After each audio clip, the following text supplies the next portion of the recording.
Hello everyone, I'm Sophie and I'm currently at Kecara Forest Retreat, Bentong, Malaysia. And this is the book that I'll be sharing from, Tales My Lama Told Me. This is by Pastor David Lai, and all the stories within were told to him by our Guru, His Eminence, the 25th Sam Tuku Rinpoche.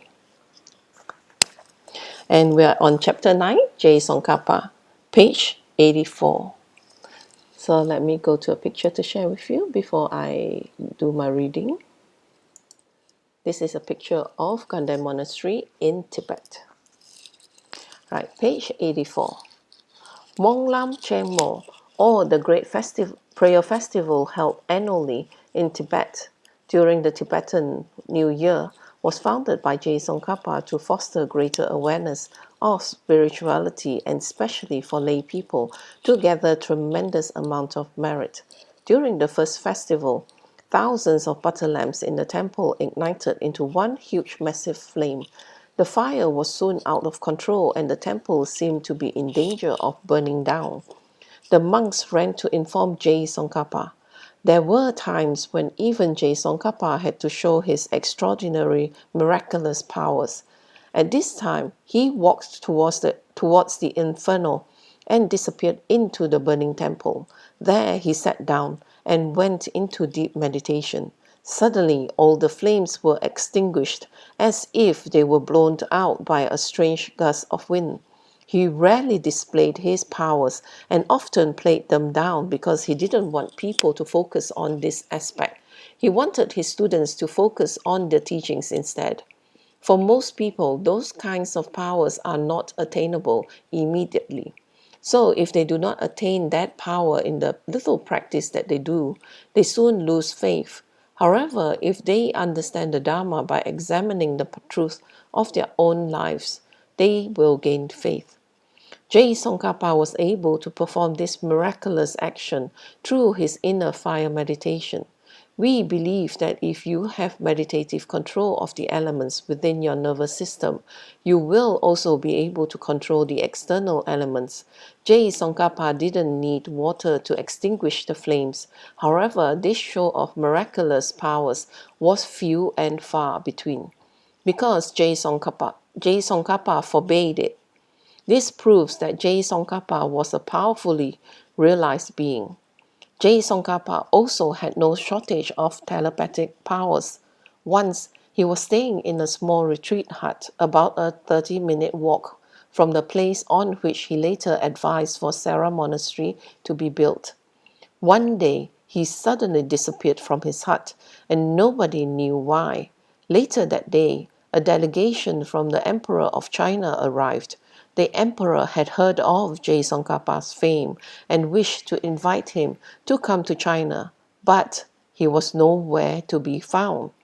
No one had known that the delegation was coming that day, but Tsongkhapa knew, and he had escaped over the mountains.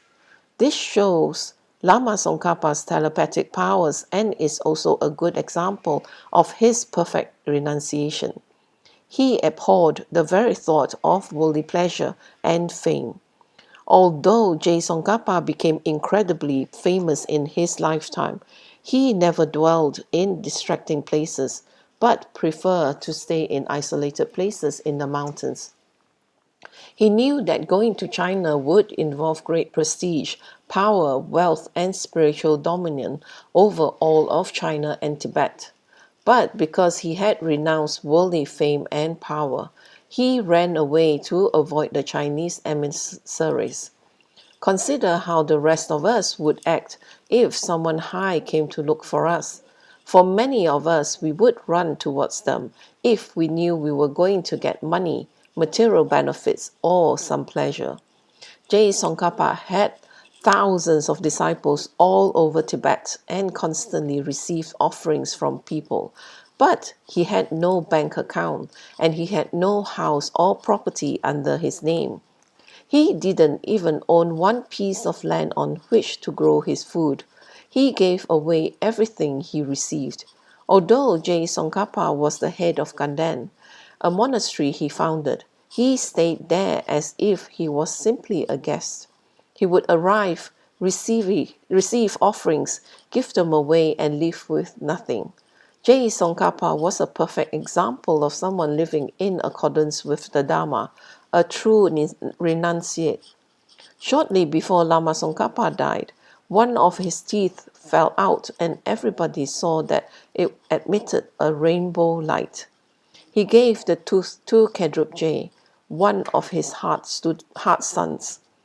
But this disappointed his other disciples, who asked if they could also have some of the tooth.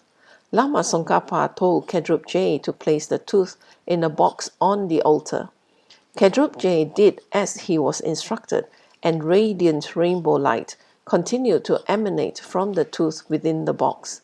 A week later, when Lama Tsongkhapa opened the box, the tooth has transformed into a tiny Manjushri image surrounded by relic pills. Lama Tsongkhapa gave the Manjushri statue to Khedrup-je and the relic pills to all the other disciples. At that time, he also made a prediction that after 500 years, the relics will be brought to Bodh in India. This prediction was indeed accurate. Although the Chinese communists burned Je Tsongkhapa's body, some of the relics were saved and brought to Bodh by the Tibetans who escaped into India. As the time for his death approached, at 63 years of age, Tsongkhapa gave his last teaching in Drepung Monastery. His teachings were accompanied by auspicious celestial drumming, and as he departed, the earth shook and several rainbows appeared in the sky. These were ominous signs of his impending departure from his earthly body. Upon his return to Ganden Monastery, Je Tsongkhapa appeared to be increasingly absorbed in his meditations. Just before he died, he wore his full monk robes and sat in full meditation. His body glowed at night and transformed from a 63-year-old man to that of a 16-year-old smiling youth, glowing white with a slight reddish tinge and completely enveloped in rainbow light. Many rainbows surrounded him as he sat in meditation in his room.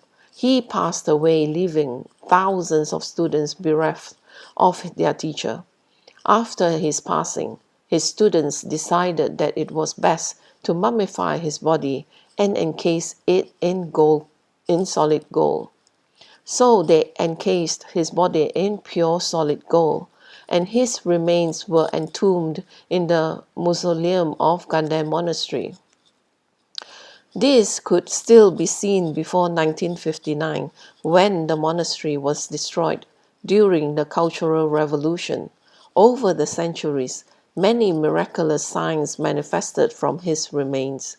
Great lamas of all the lineages and sincere practitioners would travel on pilgrimage to Ganden just to pay homage to the great Je Tsongkhapa.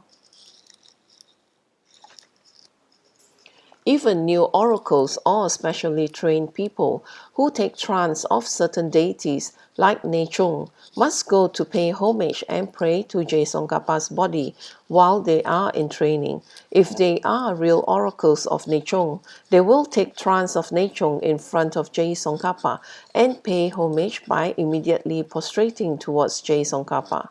That would be proof to show that if the oracle can take possessions in front of Je Tsongkhapa, the being must be a benevolent protector and working for the spread of Je Tsongkhapa's teachings. Apart from oracles, many people who were plagued with fits, epilepsy, and spirit possessions would also travel from as far as Mongolia, China, Nepal, and northern India to central Tibet. They would come to pay homage to the holy remains of Je Tsongkhapa and make prayers and offerings so that they would be released from their afflictions. If they did make it to the mausoleum, they would normally be purified of their afflictions.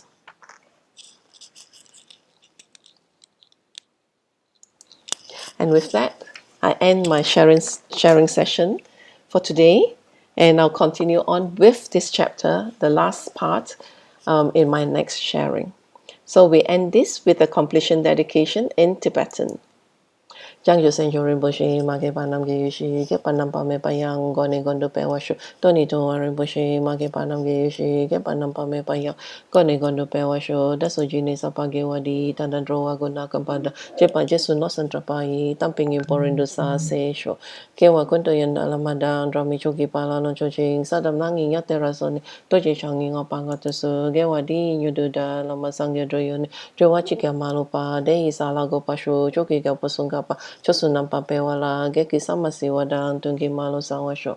Dadam sangi dosendan triwi songi latini gewala santrapai tabayu riva giushi ni modele sendele ni mingo nyendele shi ni sintatu dele pel kuncho songi jingilo kuncho songi ngodruso kuncho songi trasi sho jesu lama kusin rapting ching dam katrini chochu ke pada losam tempe dromi sap songi droi misa tato ni giushi gari rawe ko wishin kamdem pendan deo malu gyoene Charan si wan ten sin gat so hi shape shi re bado deng yu shi home tom pe ngot ru malu pa den den dala sao du so ko dan den pa long chok na ke pa so shik shup dun sell.